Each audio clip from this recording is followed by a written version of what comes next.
Democrats have been trying to come up with a fresh, original way to express their political positions, and this week they finally found one. A sit-in. An idea so fresh and original, no one has thought of it since 1968, when leftism was still cool, because everyone was taking hallucinogens.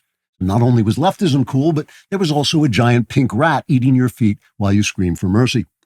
The 12-hour sit-in on the steps of the Capitol came on the heels of an 8-hour sleep-in, where individual protesters expressed their views by lying unconscious on their beds at home for an entire night. That was followed by a 45-minute eat-in, where the group gathered at various coffee shops and restaurants to defiantly drink coffee and eat some eggs and bacon with buttered toast and maybe a touch of strawberry jam. They then proceeded to the Capitol steps and, in a stunningly brave statement of opposition to something or other, actually sat down and continued sitting in a way that would have made it very difficult for people to walk up the Capitol steps if they hadn't been on their way to Michigan for the Trump rally. The event was intended to inspire more support for Democrat policies, like allowing gangster illegals to remain in our country, cutting the testicles off little boys so their mentally ill parents can pretend they're little girls, reading perverse to kindergartners in public schools, and destroying our energy supplies and replacing them with gigantic windmills so that when China takes us over, they won't have any electricity either. To raise the inspiration level to even greater heights, the sit-in included a homosexual rabbi who led a sing-along while everyone around him joined in by averting their eyes and pretending they were someplace else where something different was happening. After the sing-along, Cory Booker, the senator from the state of Completely Ridiculous, made a speech to the imaginary multitude who would have been there had they not been on their way to Michigan. Booker said, quote, "First of all, I want to thank the rabbi for violating every Old Testament precept to show his support for homosexuality today. It takes tremendous courage for a Jewish man to stand up in opposition to the law God gave to Moses, since in the past that has never worked out very well. Even now, there's a man with a Free Palestine sign sitting right behind him, so things are not looking good because, as we all know, the Palestinians would happily behead the homosexual rabbi and everyone he loves, given half a chance. And so, thank you for your courage, homosexual rabbi, and I say this even though I myself am not at all homosexual. In fact, I have a girlfriend in Canada where I sometimes visit her to have sex in a very manly male-to-female way that is not homosexual at all, because I am Spartacus, or at least I enjoy wearing a short leather skirt and prancing around without my shirt on, which amounts to the same thing in my book, a book that should be read to every 5-year-old in public schools across this country so we can begin to change this culture until I don't have to live this lie anymore. But in the meantime, let me just say, this is a moral moment. And no, I don't know what that means exactly either, but it makes me sound very strong and masculine, so I guess it's sort of like having a girlfriend in Canada. And in a moral moment like this moral moment, it is time for everyone to sit down like we're doing here today and then continue sitting down until we have been sitting down for a very long time. That will surely improve the messaging for our insane and evil policies." Unquote. After Booker's stirring speech, the sit-in continued for another half hour, during which President Trump deported more gangsters, killed more terrorists, brought down prices, isolated China, ended government censorship, dismantled racialist hiring practices, protected women's sports, and lifted an ABC anchorman by the ankles, then dipped his head in tar. But the sit-in was important too. Trigger warning, I'm Andrew Klavan, and this is The Andrew Klavan Show.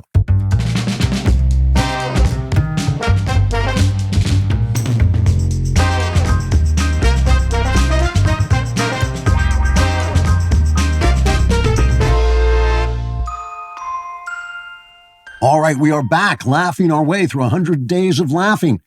If you have a comment here, no matter where you are getting the show, if you're buying it on the street from a guy in a raincoat or watching it on YouTube, wherever you are, leave a comment. And if that comment is absolutely despicable, racist, sexist, just completely unacceptable among any polite or even decent human being, we will read it on the air because that's how we are here. Today's comment comes from Coffee Man Andrew, who says, "Last week's opening monologue was so funny that I pre-ordered The Kingdom of Cain.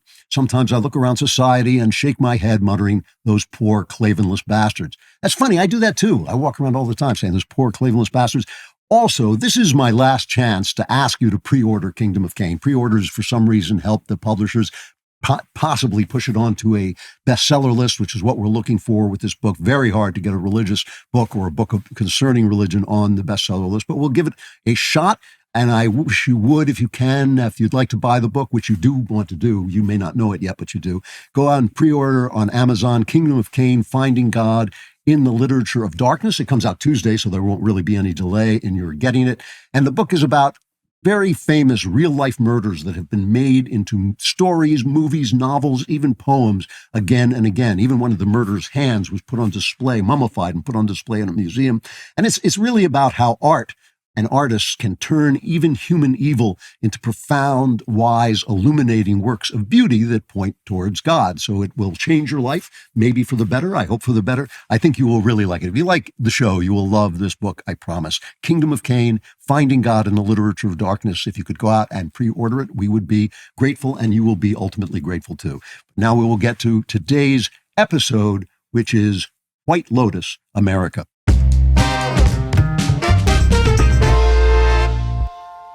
And just for those of you who haven't watched White Lotus on HBO, it's the third season of a series with miniseries.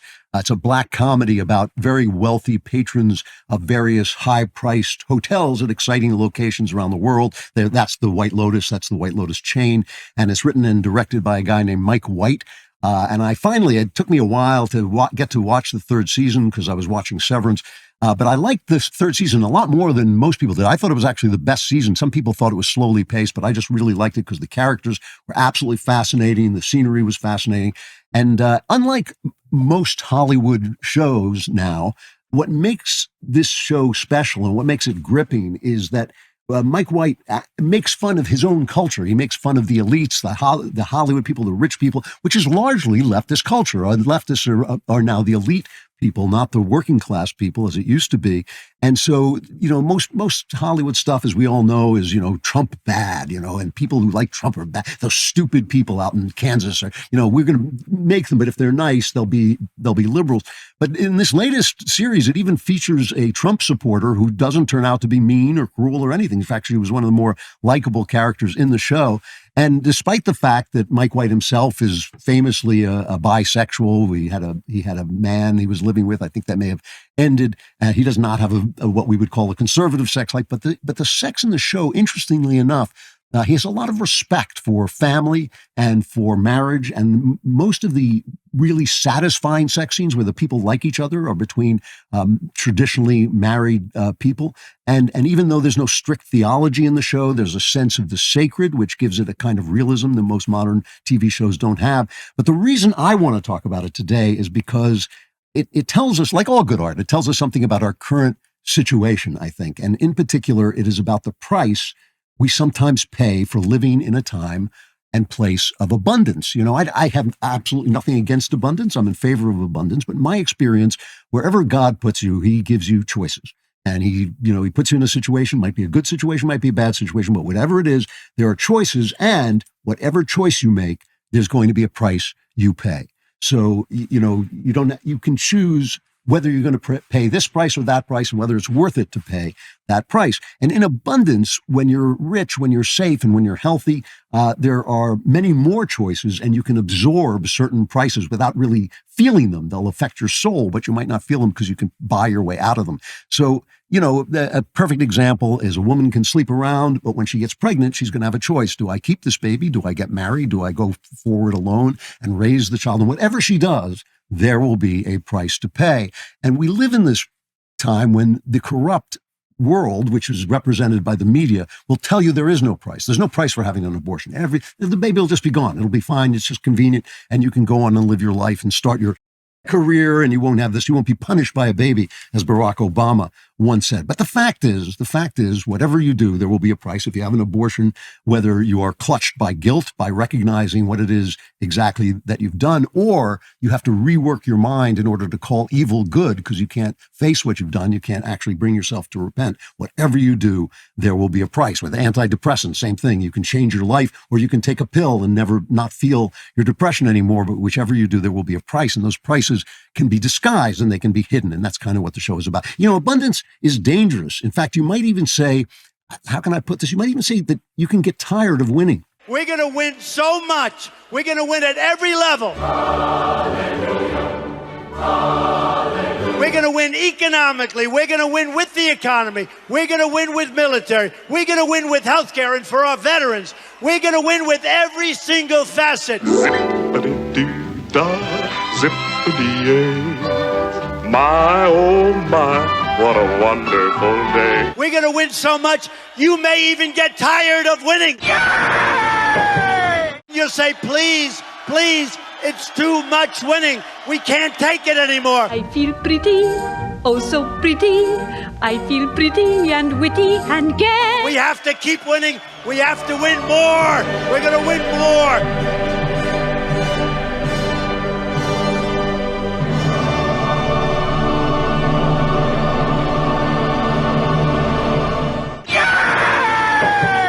Sorry, I don't know. We weren't supposed to play that anymore. I don't know how that got in there. Today, I want to look at some of the negative ways in which our national life is affected by abundance in this moment of politics and the first 100 days of the Trump administration.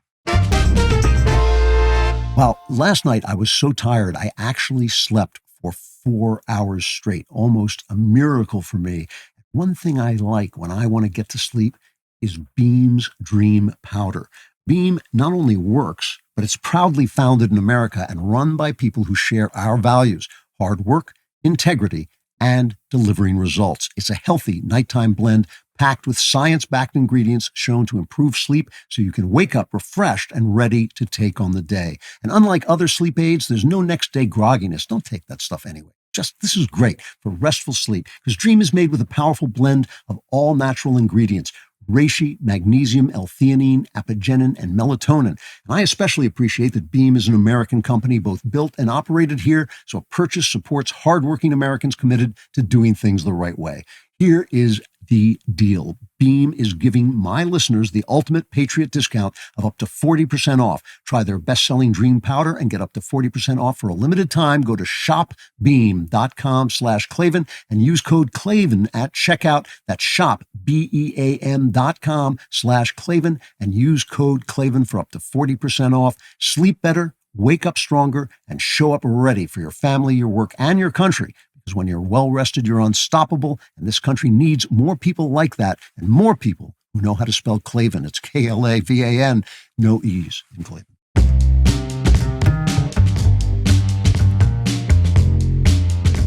Chapter 1, 100 Days. So ever since FDR, he had these flurry of New Deal plans as his administration started. The first 100 days of a president's term is supposed to be indicative of something, something, something. It's an absolutely meaningless, stupid tradition. But who am I to not be meaningless and stupid? That's one of the things we aim to do here. So let's take a look at the first 100 days. But I actually want to take a look at it in terms of this idea of abundance, because this is one of the things that's making me a little bit crazy, because the media has learned nothing. They have learned nothing from their complete humiliation in the last election, even more than the Democrat Party, although the Democrat Party and the media are inseparable, but even more than the Democrat Party itself, the media was rendered utterly irrelevant, but they haven't changed at all, which is really interesting. Media Research Center says the new Trump administration has faced a withering 92% negative coverage from ABC, CBS, and NBC. And a lot of people say, well, who cares who's watching them anymore? But they have 19 million viewers and more, which makes them the most widely watched news programs in the country. I've always remind people of this, that everybody goes, Fox News, Fox News. They have nowhere near the audience of the networks. And the network's highly negative coverage, again, reading from MRC, of President Trump stands in stark contrast to the mostly positive coverage they provided Joe Biden 4 years ago, which was 59% positive. That's 60% of that guy who's barely even president. And it says, even on immigration, the issue where the public gives the president his highest ratings, the network spin was 93% negative. And out of nearly 4 hours of evening news airtime devoted to immigration, these newscasts spent just 3.5 minutes letting viewers know just how much Trump has reduced border crossings, which basically was like winning a battle. I mean, 180,000 people in 1 month came across, and now it's nobody, like 3 people come across. That's like winning a battle. You know, it's an invasion, and he won a battle. And yes, that should be big news. And of course, it's not. And so you get this nonsense. Trump was interviewed by Terry Moran at ABC, and Trump legitimately, he goes after these reporters, and sometimes he's right, and sometimes he's just giving them a hard time. This time he was just completely in the right. Here's just a quick clip of Trump and Moran. Let's cut 3. Since I came in, gasoline is down, groceries are down, egg prices are down, many things are down, just about everything. You don't have the drop in fuel and energy and oil like we did. I took it from maybe $3.20, maybe more than that, down into a much lower number. When you have that kind of a drop, you're not going to have inflation. Not now, but it's the tariffs, right? We still have 145% tariffs on China. Your Treasury Secretary said we basically have an embargo on China. Look, you're trying to say something's going to happen, Terry. No, okay, well, nothing's going to happen. You know business. Terry, I want to ask you. I do know business. Yes, so 145% tariffs on China, and that is That's good. basically That's an good. embargo. They deserve it. It'll raise prices on everything from electronics to clothing to building houses. I mean, this is the thing they're all doing. It's like getting the news from the ghost of Christmas yet to come. Remember in the Christmas Carol where he tells you the things that might be, but not the things that will be.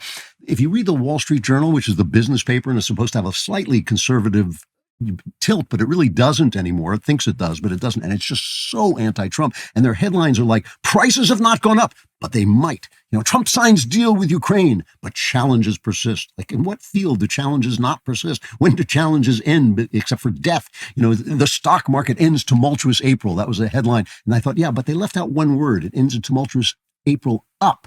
Just 2 words, UP, just stick them in there, and that would be a more honest headline, but they never do. Basically, the Wall Street Journal has decided to differentiate itself from the rest of the news media by becoming exactly like the rest of the news media. It's like watching Homer Simpson sink into the ivy. So they do all this negative news, and then they relish the fact that Trump's approval polls are going down, and they are going down. But Trump pointed out in his Michigan rally that these are fake polls to the extent that Trump won about 50% of the electorate, but his voters made up around 38% of the polls. So there actually are slanting the polls. But he still has lost, because of the economy, he has lost some ground with people because he's doing something long term. It's causing some turmoil. It's causing some problems. He said it was going to. He said during his campaign that it was going to. But, he says it won't last long. And so people don't have a lot of patience because we live in a time of abundance. But he has a lot to brag about. He gave his Michigan speech. It was very powerful. Here's just a clip of that, cut 4. The last administration engineered a massive border invasion, allowing gangs, cartels, and terrorists to infiltrate our communities and murder our citizens. And that is being nice about it. That's actually being nice about it. They are the worst. But standing before you today, I can proudly report that this heinous betrayal is over and that we have achieved the most secure border in American history by far. I mean, that's the thing that got him elected the first time, and it was with the economy, one of the 2 things that he ran on this time. And add to that, he just struck a mining deal with Ukraine that has the Russians going crazy. The Russians saying, Ukraine will cease to exist. That just means that he got him because this is without asking him to join NATO, which would be an unnecessary provocation of Russia. I think Russia has a point about not letting Ukraine join NATO, but it still gives America some skin in the game there, which makes it harder for Putin to maneuver. And he did this because Putin wouldn't listen to him and wouldn't come to the table and sit down. He kept saying, yes, I'll come to the table, and then throwing missiles into Ukraine. And this was an absolutely clever response. Maybe it grew out of that kind of iconic picture you saw in St. Peter's where they met and they were huddling over the chair with a beautiful painting of the baptism of Christ in the background. Howard Lutnick at Treasury says he's made a big tariff deal, which is probably with India. He won't name it, but it's probably with India. And that would be huge news for the markets because everyone wants to make sure that people are going to gather. But with Trump, the big thing, as I keep saying, is always China. China is in the back of his mind. He even the way he says it in the back of China, it's in the back of his mind. He is betting, as he just said to Terry Moran, that they can't afford to have their goods tariffed into oblivion. Now, you heard what Moran said. He said, but prices will go up. Now, first of all, I think we should point out, China has said just yesterday, I think, that they are now willing to come to the table. The Chinese have a big thing as saving face in that culture, and Trump understands that, and he's not trying to humiliate them, but they do have to sit down and talk because they've been basically just taking money out of our country, and we're in debt to that. They're handling our debt. They're buying up our debt. So Let's just pretend for a minute. Let's just imagine, close your eyes, put on your imagining cap. Let's just imagine that China is a predatory imperialist slave state where nobody is free. Everything they do is recorded, on the cloud and is seen by the Communist Party. And if they even criticize the president or they criticize the party, their kids can't go into school. They can't get jobs. They're just completely controlled by social means. And so it's a slave state. It's predatory and it is imperialist. It wants to take over everything. It wants not just to compete with us, it wants to crush us and ultimately take us over. And, they'll take over Taiwan and that'll cripple us. And eventually their economic domination will become military domination. And because, as we found out during the pandemic, our supply lines go through them. So even if we want to fight a war with them, we'll have to ask them, please, to sell us the bullets. That is the situation we're in. So Trump is trying to change that. We are in a Cold War and he's trying to change that. And I want you to listen to the level of stupidity that journalists question this move. Here is Martha Raddatz interviewing Scott Bessent, the Treasury Secretary. And she shows a film of a small businessman who has bought all these tchotchkes from China. And he says, I'm going to have to set them on fire because they're going to cost so much because of the tariffs and I'll go out of business. And here's the interview she has with Bessent from the Treasury, cut 5. The administration says it's worried about Main Street, not Wall Street. But you heard that small businessman saying his inventory in China might as well be lit on fire because already what has happened and the concern about what's happening next. How do they plan for things if they don't know what's going to happen? Well, what they know is that the China tariffs are unsustainable because the Chinese cannot sustain this. That if the business people, like the gentleman you interviewed, stop ordering, China has no business model. Their business model is predicated on selling cheap, subsidized goods to the U.S. And if there is a sudden stop in that, they will have a sudden stop in the economy, so they will negotiate. Well, look, some of the leaders of the big box stores, Walmart, Target, delivered a warning to President Trump that some of the shelves could be empty within a matter of weeks. I know you're looking forward, but this is a concern right now. It's a concern right now. We have no business looking forward. China, because it's a slave state, can have a 100-year plan. Your plan has to work by close of business day today. Okay. Here's just another one of Trump being asked about toy stores, not getting little Chinese-made toys. This is cut 2. When will you speak to President Xi of China? That'll happen. I mean, look, right now, and I told you before, they're having tremendous difficulty because their factories are not doing business. They made $1 trillion with Biden, $1 trillion, even $1.1 trillion with Biden selling us stuff. Much of it we don't need. Somebody said, the shelves are going to be open. Well, maybe the children will have $2 instead of $30, And maybe the $2 will cost a couple of bucks more than they would normally. Now, think about that for a minute. Maybe a child will have $2 instead of $30. And this made headlines that he would dare to tell Americans that for a period of time they might only have $2 instead of $30. That's talking about abundance. Because the thing is, whatever situation you're in, you adapt to that situation. So we've been in this situation for years where our elites have been selling our country to China. That's what they've been doing. And some of them have been profiting off it as well. I mean, if you read some of the books that have come out about the corruption, and this is on both sides of the aisle, by the way, this is not Republican and Democrat. Nancy Pelosi, for whom I have no love as a politician, has been very good about China and obviously is not bought off by them, but a lot of other politicians on both the right and the left are. And so we adapt to this and we say, yeah, I'm going to bring in these cheap goods. But obviously, if this is a predatory imperialist slave state that wants to take over the world, it might be a good thing to stop them. It might be a good thing to have a little bit less, have things that are a little less expensive. Apple is now not going to make their iPhones in China. They'll make them in India, which is a friendly country and the largest democracy in the world. They're our fellow democracy. That's a better situation that Trump engineered with these tariffs that we have heard nothing but disaster about all this time. So we are in a Cold War with a massive, powerful, predatory country that is building up its military at rates that have nothing, that we can't even begin to match. And we can't fight that Cold War. Why? Because our cities are being bombed? Because we're being called like the British during World War II to have a stiff upper lip while our towns are being destroyed? Because our food supplies have been cut off like we're in a siege? Or because like our women are being carried away and we have to surrender in order to keep our No. It's because maybe things are going to cost a little more for a while. Maybe you're not going to be able to sell tchotchkes as cheaply as you could before. Maybe you might have a little doubt. That's why, because we might lose a bit of our abundance to stay America, to stay free, to keep our values alive that have been handed down to us from ancient Greece. But no. That's the future. That's the future. We can't do that right now. The media wants us to act like a gigantic fat man who can't have as much ice cream as he wants and thinks that is a disaster. Abundance is a beautiful thing. I'm not knocking it, but abundance, like everything else in life, has a price. You remember the internet's original promise in the 90s, a digital world of equals free from government and corporate control. Today, that vision feels distant. Big tech and advertisers dominate our devices with companies like Facebook filtering what you see and potentially influencing your vote. The internet was meant to give you control and freedom to explore. You want to reclaim that freedom? That's where ExpressVPN comes in.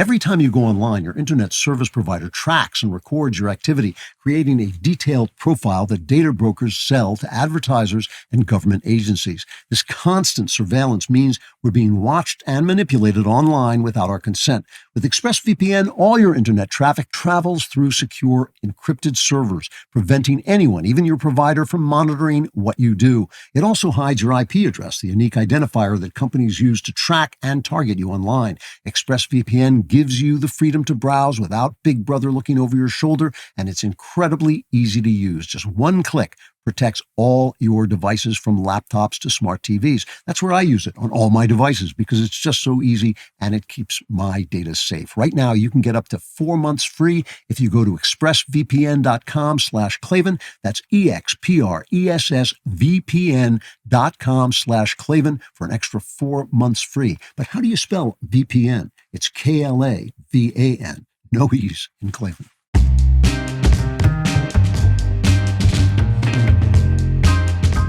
Chapter 2, the corrupt media is corrupt. Now, here's something else that is absolutely amazing. The media had its annual White House Correspondents' Dinner where usually I think the president shows up, but of course he didn't. It would be ridiculous to do that. And they usually have a comedian, but the comedian was like such a communist, they canceled her. So much soul searching among the media. One of the things the media loves to do is pretend that it's soul searching. Their positive credibility rate is down now to like one old man who sits by the window remembering how pleasant it was to watch Walter Cronkite with his wife. You know, that's like basically the people who still trust the media. So you got some very, very serious soul searching. Here is this, make sure I've got the right guy. This is from Axios. This is Alex Thompson talking about some of the things they might have overlooked during the Biden administration. This is cut 6. To my bones, I believe that reporting and the White House Correspondents Association is as necessary as ever. President Biden's decline and its cover-up by the people around him is a reminder that every White House, regardless of party, is capable of deception. But being truth tellers also means telling the truth about ourselves. We, myself included, missed a lot of this story, and some people trust us less because of it. We bear some responsibility for faith in the media being at such lows. All right. Now, remember you heard this here, all right, because you're hearing this a lot, that people are sort of soul searching about the fact that they missed, as they say, they missed Biden, the fact that Biden had dementia and he was sagging really from the beginning of his presidency, okay? That admission is a cover-up, okay?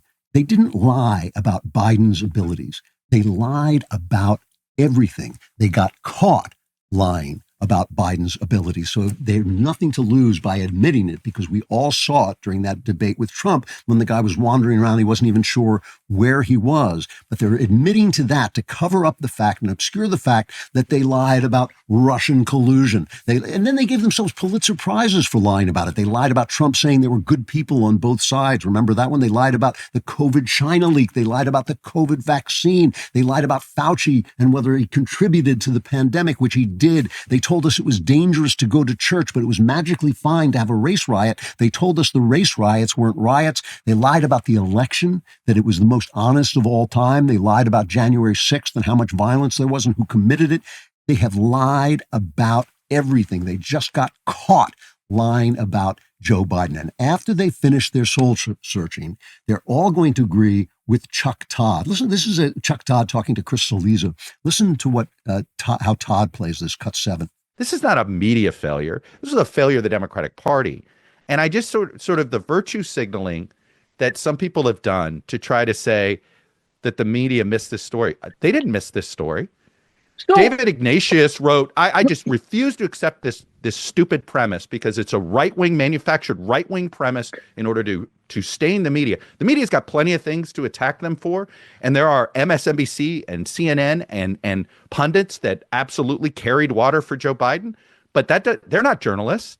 They're former strategists that carried water for Joe Biden. The journalist, David Ignatius, wrote a very high-profile column in October of 23 saying, is he really running again? This doesn't seem like a good idea. People like me were promoting Dean Phillips's campaign because he was running Wall Street Journal did a bunch of coverage. So reporters couldn't possibly see what every conservative in America could see, what I was writing entire satires about, because the Democrats lied to them as if the Democrats were, I don't know, politicians. So it's the Democrats' fault that journalists believed politicians and didn't look into what they were saying because they didn't look at what was right in front of their eyes. And my favorite part of that is that last part where Chris Cillizza says, the Wall Street Journal covered this. Yeah, the Wall Street Journal covered it and was slammed by every outlet for daring to say that Joe Biden was not doing so well. Robert Hur, when he investigated him, said we can't prosecute Joe Biden because he's just an nice old man without a good memory. They slammed him for that. So this is another problem with abundance. It feeds your pride and it freezes you in place, even when you're wrong. If you ever notice, I mean, I've seen a lot of people who get successful, they get rich, and they have no motivation to change because they think, well, if there's something wrong with me, I wouldn't be so rich. I wouldn't have been successful. My flaws were part of what made me great, which is almost always untrue. It's like people who think, it's like alcoholic writers who think alcohol is stirring their creativity until they're about 45, and then they can never write a good book ever again. The media developed a business model because they were leftist, and because leftism was collapsing. The leftist model was collapsing and was making things worse. The media developed a business model of playing only to the left, of selling leftism and hoping everyone would come along. And if you didn't come along, they started to attack you and demonize you. You were sexist, you were racist, you were all these terrible things, and then finally silence you by having you taken down off social media and not allowed on YouTube. And they were finally foiled by the fact, two things, the invention of the internet, and this is America. This is not Great Britain where you can arrest somebody for praying silently. They want to, they'd love to, but now they've been caught with their pants down and they can't change their minds without sacrificing the audience they have. They're in the same way as people who don't want their, little souvenirs from China to cost a little more because that's their business model and they've been doing great on it, even though it's destroying the country. And the same thing is true with these. I can't even use the words that I would use to describe the media. As they always say online, you don't hate the media anywhere enough. And just to put a word of caution in so we ourselves don't become proud, we're in a little bit of the same pickle with these Jew haters online, these anti-Semites who, listen, I really try in life, I do, to be a nice guy, but I have a mean streak. And so I kind of enjoy watching the anti-Semites twist their souls into something damnable. I think, like, oh, look, he's going to hell. That's funny. But I shouldn't be that way. But what I don't want is I don't want them to destroy the conservative movement, because the conservative movement is mostly about freedom. That's what I think it's about. It's about preserving the system that we have that actually preserved our freedom and is so under the gun right now. But the thing is, there aren't that many Jew haters in the right-wing movement, but they form a piece of a lot of our audiences, and we don't want to alienate them unless you're me, because I'm on a mission from God. So I'm happy to alienate them and lose audience, but it's bad. Nobody wants to lose audience. And so a chunk of your audience, if you're on the right, hates the Jews, and so nobody wants to say anything and say, you know what, like Israel is a good country and we should help them with their defense, just like we should help every free country stay alive. And so, there is a price you pay for everything. We are winning right now on the right. There's no question that we are winning right now. That is not an illusion. But it doesn't mean you don't have to hook your wagon to the star of God. You still have to do the right thing and follow, you don't follow the success, you follow the principles that gave you the success. And sometimes that means it's going to cost you a little bit of success in order to get to the next stage of even greater success, which is what Trump is saying in terms of the tariffs, right? He's saying he's not trying to be protectionist. He's trying to stop people who are being protectionists and closing their markets to us and then using our markets to sell their goods. That's what he's trying to do. That makes sense because then you can get back to free markets and capitalism, and then the Wall Street Journal will be happy again because all their rich readers, their stock portfolio will go up again as we want it to. It's not that I'm against that. It's just that sometimes you have to sacrifice for something bigger. You have to sacrifice a little bit to keep things alive. And that is true on the right as it is on the left. The left won't do it, but we have to keep to our principles, which are about liberty, about ordered liberty, about morality, about the Constitution, about our traditions. So we cannot forget in our abundance, in our winning, that sometimes you got to lose a little to keep on winning. I know that many of you would love a Helix mattress because it's so comfortable you'll fall right to sleep. But because I never sleep, I love a Helix mattress because when I lie awake, I feel really, really comfortable. One thing I've loved is how it regulates temperature, which really eases some of those annoying middle of the night wake ups, or in my case, just sitting there going, the temperature is too hot. That's essential as the temperatures continue to warm up and we head into summer, which really does bother me. Plus, it's easy to connect to other wearable devices so you can actually see the data to back up your sleep improvements each night. No more questioning. What makes Helix different is they don't just sell you a random mattress. They actually match you with the perfect one for your body and sleep style. Whether you're a side sleeper, back sleeper, or like me, a non-sleeper, they've got you covered. All you have to do is take their sleep quiz and find your ideal match. And trust me, when you find the right match, you'll wonder how you ever slept or stayed awake on anything else. Right now is actually the perfect time to upgrade your sleep because Helix is offering a fantastic early access Memorial Day sale. Go to helixsleep.com/Klavan to get 27% off site-wide, plus a free bedding bundle, which includes a sheet set and mattress protector with any Luxe or Elite mattress order. Again, that's helixsleep.com/Klavan for 27% off site-wide, plus a free bedding bundle with any Luxe or Elite mattress order. helixsleep.com/ how do you spell it? KLAVAN. No E's. I just make it look this easy. Start sleeping better tonight.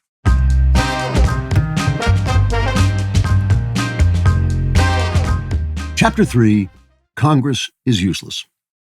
Now, the thing I was saying before about abundance is like people are always asking, are you better off than you were? Remember that was Reagan's line. Are you, when he was running for president, he said, are you better off than you were 4 years ago? And what everybody always means by that is abundance. They mean, is your money going well? Is your finance going well? Very important that the government keeps the economy on a fairly good track and hopefully leaves people free to do business and all these things that's what makes the economy work. But the question I'm always asking myself is, am I more free than I was before? And I am more free, and you are more free. You have more free speech. You have more freedom to express your opinion, more freedom to do what you want to do than you had under Joe Biden. Marco Rubio, who is doing a great job as Secretary of State and now is temporarily going to be the national security advisor because Mike Waltz is being moved to the UN. And they should put Sebastian Gorka in that national supervisor. That would be funny. Mr. President, we must kill them right away. I think it would make those cabinet meetings a lot more fun. Marco Rubio came in and they have these wonderful cabinet meetings, these public cabinet meetings where everybody comes in and brags about what they're doing. And Rubio came in and said he found in the State Department a bureau dedicated to censoring Americans. Listen to this. And the voice you hear in the background is VP JD. It's Vance. He chimes in, and this is cut 11. Something else we got out of the business of wasn't widely reported, or maybe it was. We had an office in the Department of State whose job it was to censor Americans. Yeah.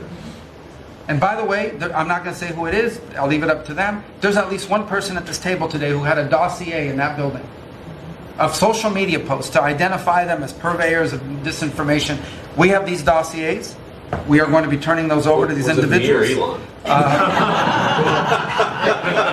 We can follow up with the media story. Well, we are going to turn over these dossiers to the individuals, and they'll decide whether they want to disclose it or not. But just think about the Department of State of the United States had set up an office to monitor the social media posts and commentary of American citizens to identify them as vectors of disinformation. when we know that the best way to combat disinformation is freedom of speech and transparency. And so that's what we're going to be in the business of doing. We're not going to have an office that does that. So Trump is Hitler because he's letting people speak, as we heard before. Remember when they told us on the news, was it CBS or ABC? I can't remember. They told us on the news that Hitler rose to power because of free speech. Complete historical nonsense, but also just a commonsensical nonsense. So one of the people, there's a group of people who are also not doing anything, along with the media and along with businesses who are all complaining about making this transition so we can protect ourselves from China, is Congress. Obviously, Congress is at work on the big, beautiful bill, and that is a wonderful thing. But Kim Strassel, who had a great piece, I think it was today actually, saying that as Congress pushes forward on the big, beautiful Trump economic bill, that has to be put in place for his overall plan to work. You have to cut things in order to cut taxes. So if you cut taxes, you'll ultimately make more money, but if you cut taxes, you also have to cut spending. So here's what Kim Strassel says. She says, it's go time in Washington for the GOP reconciliation bill as House committees this week begin to flesh out their respective pieces of a plan to cut both taxes and spending, which means Republicans finally must grapple with an ugly truth within the party of quote unquote limited government. Most of them don't want to cut spending on anything, but it's the cuts that must come first. Republicans have a solid idea of what needs doing in the tax realm, yet the final configuration will hinge on what they drum up in new revenue or offsets. Committees have each been assigned spending reduction targets with an aggregate goal of at least $1.5 trillion in spending cuts over 10 years, which is nothing. Okay, it's nothing compared to the debt we have now. So here's what happens. Kim Strassel's still writing, the Green New Deal, right? The GOP can at least agree that Joe Biden's green energy handouts, which were called the Inflation Reduction Act, one of the great lies that also wasn't covered by the press, the Green New Deal, the architecture of the left's Green New Deal is wasteful and distortionary, right? Nope. Just ask the 21 House Republicans led by New York's Andrew Garbarino, whose districts are raking in the cash and who recently wrote a letter to House Ways and Means Chairman Jason Smith demanding the party retain hundreds of billions of dollars of green tax credits. This is what the Democrats know that the Republicans won't admit, that once you give Republicans money, they won't give it back. Start Obamacare, they won't let you repeal it. All of these things, as they always say, conservatives basically conserve what the liberals do, what the left does. Trump wants to change that. The Congress won't do it. They're going to have to do it. Medicaid outlays have increased by 51% since 2019. The program is outpacing even Social Security and Medicare, pumped up by state scams, Biden-era waivers, and the program's expansions to populations it was never meant to cover, yet Republicans are balking at any reforms. And, this is a problem. Trump promised he was not going to cut Social Security and Medicare. He's going to have to do that, but Republicans believe in cutting, but they're not going to cut anything. And the same is true, by the way, with all of these things. There's judges who won't let Trump deport these criminals. A judge the other day just said, oh, no, you can't deport criminals under the law because that would be unlawful. Trump is hoping, and he's doing this on purpose, he's hoping the Supreme Court will stop these judges from doing that. But why doesn't Congress just say they can't do it? These are created judges. The judges are created by Congress. They can curtail them. The fact that Congress has never been able to pass an immigration bill. They never seem to pass anything but bills that make life worse, like Obamacare, and then they can't repeal them for fear that people will lose their government money. They're afraid of Trump because he endangers the midterm, so they make it impossible for him to do anything. They're afraid of the media. And so they give the media power it actually no longer has with the people. They pass everything off to these agencies. That's why Elon Musk has to do what he's doing and Doge has to do what he's doing, because they say, well, we won't do it. It's these bureaucracy. And then we go on Fox News and say how bad the bureaucracy is, but we won't shut those bureaucracies down. We're not going to get rid of the Department of Education, which they could do by a vote. They're going to leave it all to Trump. They're going to leave it all to let Trump take the hits. And, I've said this before, the fall of the Republic is looked a lot like it did now, because the branches of government wouldn't do what they did, and the Senate became frightened and wouldn't do anything. They have an abundance of power. The people who are getting to Congress have an abundance of power, and they can't use their power if they want to hold on to it. And that takes a little courage. It means losing your seat, maybe losing an election, maybe having to work for a living. But that's the thing you have to do. And that's why I'm so in favor of term limits. I think term limits are a great great idea and we should get them right away, because then at least we can say to them, you're leaving anyway, do your job. Tax day may have passed, but for millions of Americans, the real trouble is just beginning. If you missed the April 15th deadline or still owe back taxes, the IRS is ramping up enforcement, and every day you wait only makes things worse.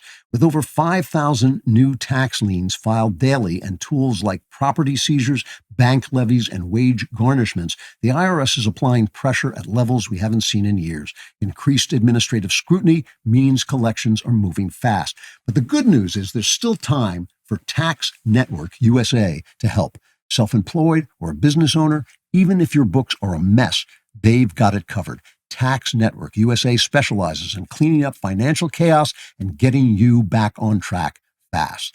Even after the deadline, it's not too late to regain control. Your consultation is completely free, and acting now could stop penalties, threatening letters, and surprise levies before they escalate. Call 1-800-958-1000 or visit tnusa.com/Klavan. You may have missed April 15, but you haven't run out of options. Let Tax Network USA help before the IRS makes the next move, but after you've learned how to spell Klavan. Klavan.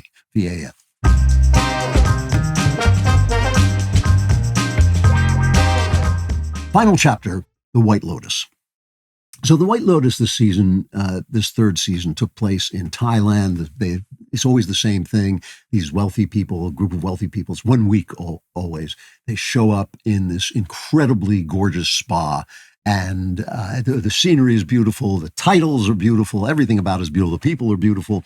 And because it takes place in Thailand, there's a lot of nods to Buddhism. And I have to say right away that Mike White didn't seem to do, I practiced Zen Buddhism a lot for many, many years. And I have to say that he didn't really do a lot of research about this. I think the Buddhism is really kind of cut and paste from Wikipedia. As part of it is Hinduism. But anyway, that doesn't matter. It's just an entertainment. But the thing is, there's one of the groups of people who are here is a wealthy family that has sunk into meaninglessness and dysfunction, even though they still love each other. You know, there's always, in the White Lotus, there's always a lot of respect for family and the bonds that hold us together. And so it's a mother, a father, a daughter, and a son, and two sons, sorry. And all of them in one way or another have dysfunction. Jason Isaacs plays the father, and he is a businessman who has made a lot of money, but he somewhere along the line, he has done something corrupt, and on the phone, he's finding out that this is being exposed by the FBI, and he's in serious trouble. So he's watching his family, kind of love he's watching what money has turned his family into and realizing he may be about to lose all this money.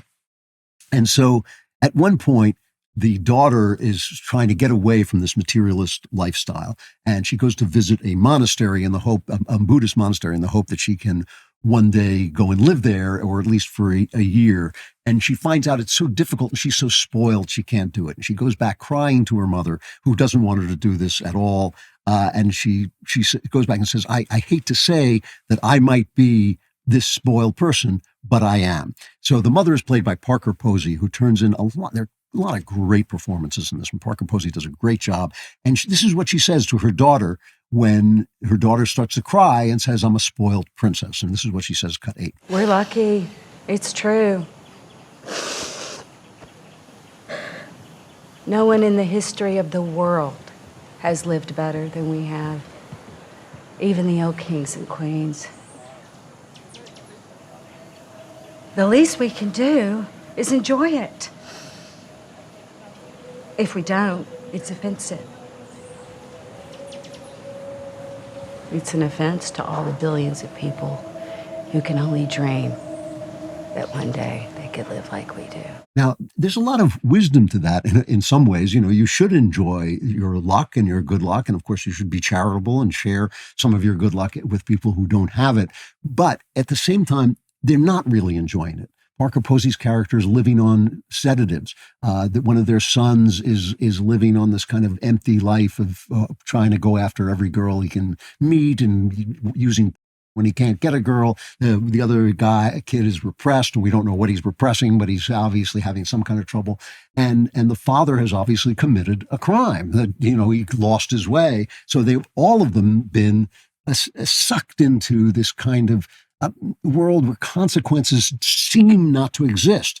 That is the problem with abundance. You still have to make choices, but it seems like you don't have to pay the price. There's a reason that Jesus said it's easier for a camel to go through the eye of a needle than for a rich man to get into heaven. It's not that being wealthy is bad in itself. It just means it disguises the price you pay for doing the things you do, so you don't feel those prices as much.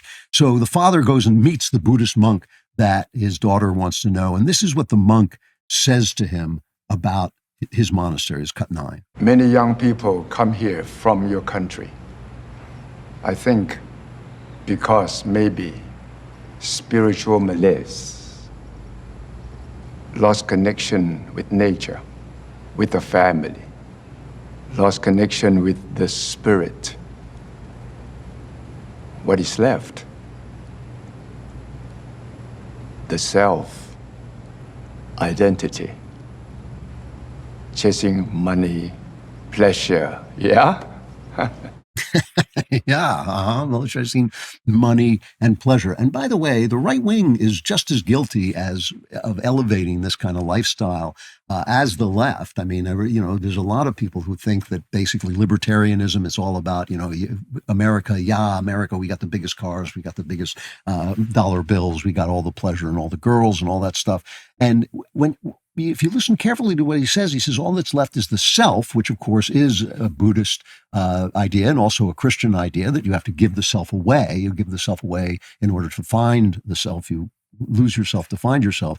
And he says you're obsessed by the self identity. And that's a hit. That is a hit at the identity politics that basically says your flesh, the color of your skin or your incidental thing is the incidents of your life are actually what define you instead of the spirit, is what he's talking about. And you have to, once you start to grab hold of that stuff, you have to keep your fists closed. You can't change. You can't examine the self. As I said before, you can't look at your flaws because you think your flaws are what gave you that stuff that you've got clutched in your fist. And again, this is not about money. It's not money that's the root of all evil. It's the love of money. It's not pleasure that's bad. It's putting pleasure above everything else.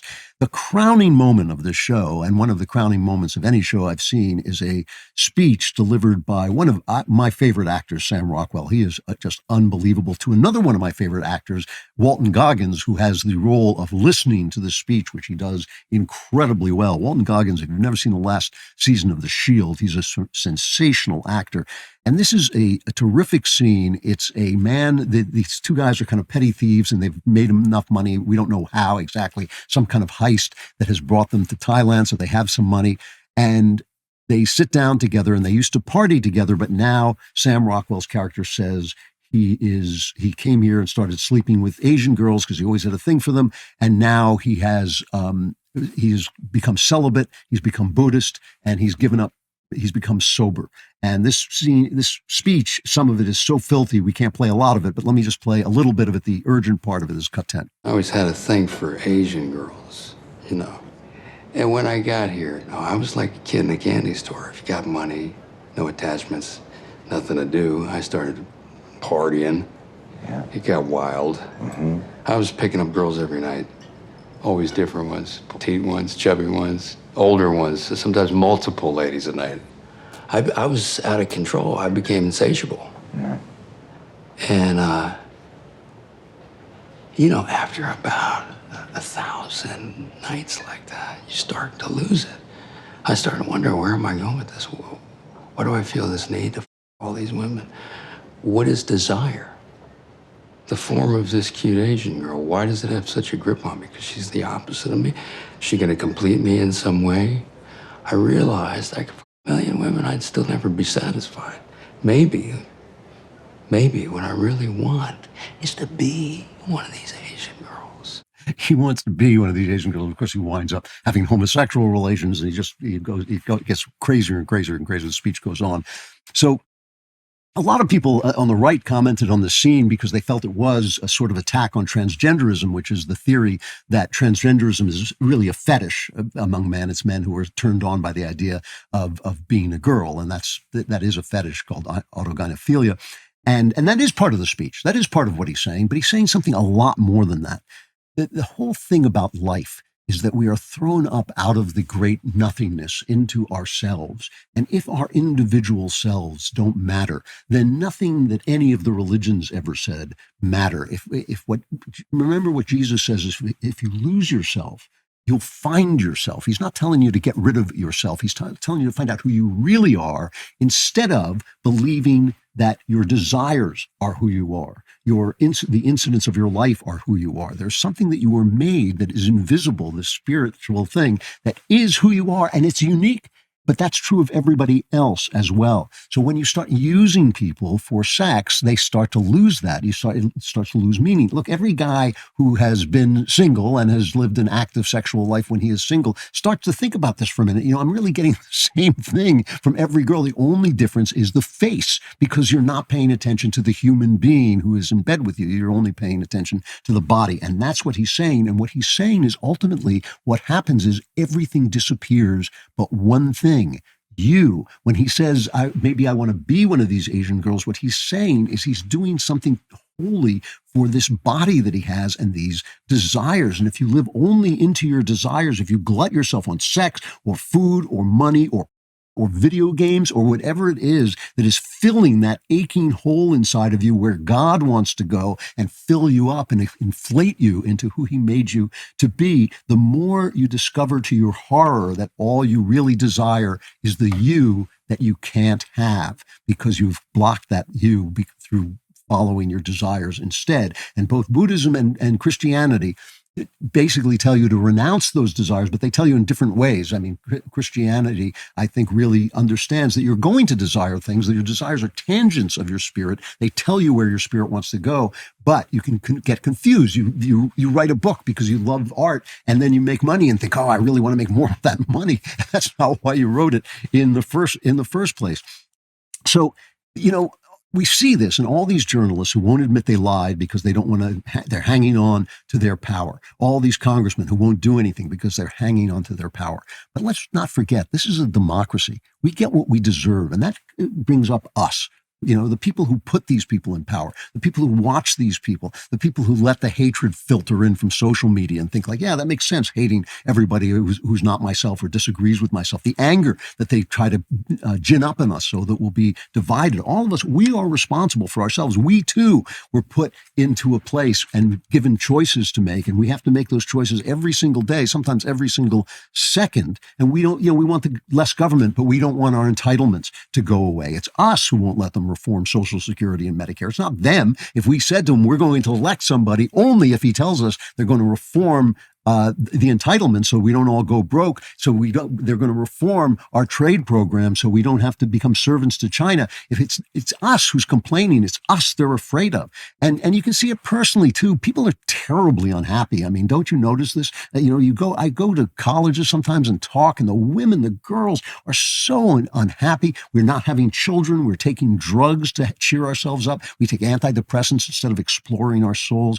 I think 1 in 4 women or something like that is on antidepressants. Women are so unhappy right now, but they don't want to give up their careers for babies because that would be hard. That would be hard. It's like a guy who once told me, I'm going to cut my throat. And I said, well, maybe you should just see a psychiatrist. He said, that would be hard.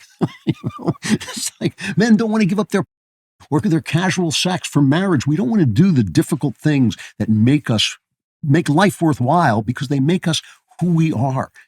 We've been put in this abundant place. And that woman is right in the White Lotus when she says we are richer than kings. Even the poor in this country are fat. You know why? Because there's more food available than Pharaoh ever saw. I mean, look at the hieroglyphics, look at the kings, the pharaohs in the pictures. They're all skinny because they're not eating the way we can eat, even if we're poor. And we're all been put in this place of abundance and this time of abundance. And now we're given a choice about how to live in it.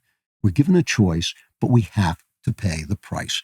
Whatever choice we make, you pay a price. You have pleasure. You're sitting there watching in your room forever, and suddenly you go out and you try and make love to a real woman and you can't do it anymore because she doesn't look like lesbian. She won't act like somebody, you pay a price. There's always a price to pay. You abort that child, your mind is going to be warped, and then you're going to have to repent, and that's a price you have to pay too. There's always a price. Do something good, do something bad. There is always a price you're going to pay. Don't forget, all of Jesus's followers, they all got killed. There is a price you pay for everything good and bad. And the thing is, we have developed this system for hiding the price, and you can only do that when you're so rich, when you're so safe, when everything is so great, you're so healthy that you think there is no price to pay. But even at the door of your tomb, there is a price to pay. And that is what we have to decide. You have to look at yourself first and say, what price am I paying? America is on the path to greatness once more, but the fight for our culture is far from over. If you believe in preserving our values and freedoms, it's time to become a member of DailyWire Plus. Exclusive access to my show, 100% ad-free, premium films and documentaries that challenge the mainstream narrative. Connect with a community of like-minded individuals who stand for truth and liberty. Watch anywhere, anytime, on desktop and the DailyWire Plus app for mobile and TV. Join now at dailywire.com/subscribe. All right, Klavan Klapbacks. Just because people are rich doesn't mean they're not trashy. Most rich people are trashy. I wouldn't go that far. All right, Klavan Klapbacks at dailywire.com. Klavan with a K, Klapbacks at dailywire.com. Write to us about anything. Write about the show. You can criticize the show, or you can say something true, and you can write about your personal life. Whatever you want to talk about, we will try and talk about. Remember that after this, we're going to go into the member block and talk about Ode to the West Wind by Percy Bysshe Shelley, which some of you may have read, the poem that we're going to talk about. And if you would like to do that, you have to be a member.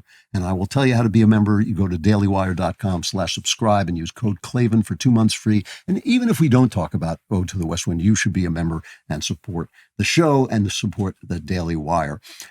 Today, the Klapbacks from Kay. Loved your show today, as I often do. You helped me see things from a different perspective. As a strong-willed woman who used to be always right and could do everything myself, but also wanted to stay home and raise babies, I want to say that your assessment of men needing to tell women and explain the truth is right on. It won't be easy, but men must try. Now that I'm older, I find it easier to listen to my husband, a wonderful man. I think he doesn't like to tell me what I need to hear, though. One of the things that wise husbands learn, is that you can change the things that you say to your wife, but you can't change what she hears.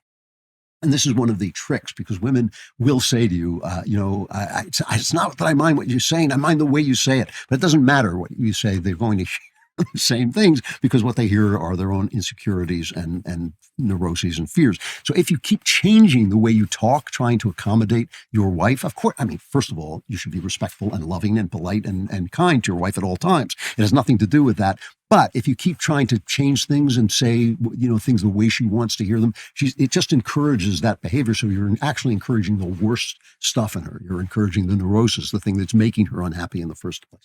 So speaking directly and telling the truth to your wife is, in fact, a must. So that is actually a good observation. From Scott. Andrew, I love your show. You quoted founding fathers stating that strict adherence to the Constitution is at times.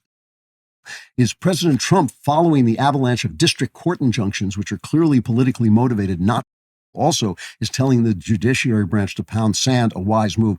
I think Trump is doing this exactly right. And it is very frustrating, although predictable, to watch the media trash him and say, he's causing a constitutional crisis. He is trying to get this to the Supreme Court, where he hopes and believes that they will say, hey, you can't, in a district court, you can't shut down the entire country just because you don't like the president's policies. That is taking away the power of the executive branch. We just have to hope that Trump is right on his bet, and that John Roberts has the wherewithal to do that. And we have to hope so. And if he doesn't do it, we have to hope Congress finds the wherewithal to do it, which they do have the power to do. And if that doesn't happen, then we are in a constitutional crisis, because he's going to have to defy these courts, because the courts are doing the wrong thing. They're actually violating the separation of powers, and they have no right to do it. So we have to hope that John Roberts, who cares a great deal about the the reputation of the Supreme Court and all the federal courts, you better hope that he gets rid of this thing. Oh, there are no Obama judges. There are plenty of Obama judges, and they're doing what's wrong, and they're breaking down the separation of powers, and it's dangerous. But Trump is doing the right thing by waiting for Roberts to step up. Catherine Anderson says, I am in a book club with several ladies, most of whom hold liberal views. Because you state that the arts influence culture, do you have suggestions for books that would point us in a more conservative direction? Books we have read thus far include When We Had Wings, Hello Beautiful, The God of the Woods. I actually read The God of the Woods. Thank you for your time. Sure. The God of the Woods was pretty good, I thought, but it wasn't great. And there are much better books that I think people will like. No Country for Old Men by Cormac McCarthy, I think is his best book. And it is, has things that you can talk about in a conservative way. That Hideous Strength by C.S. Lewis is fantastic. It is his best fiction writing, and That Hideous Strength is good.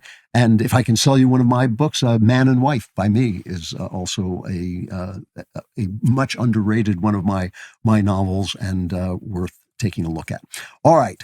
Again, Klavan Klapbacks at DailyWire.com.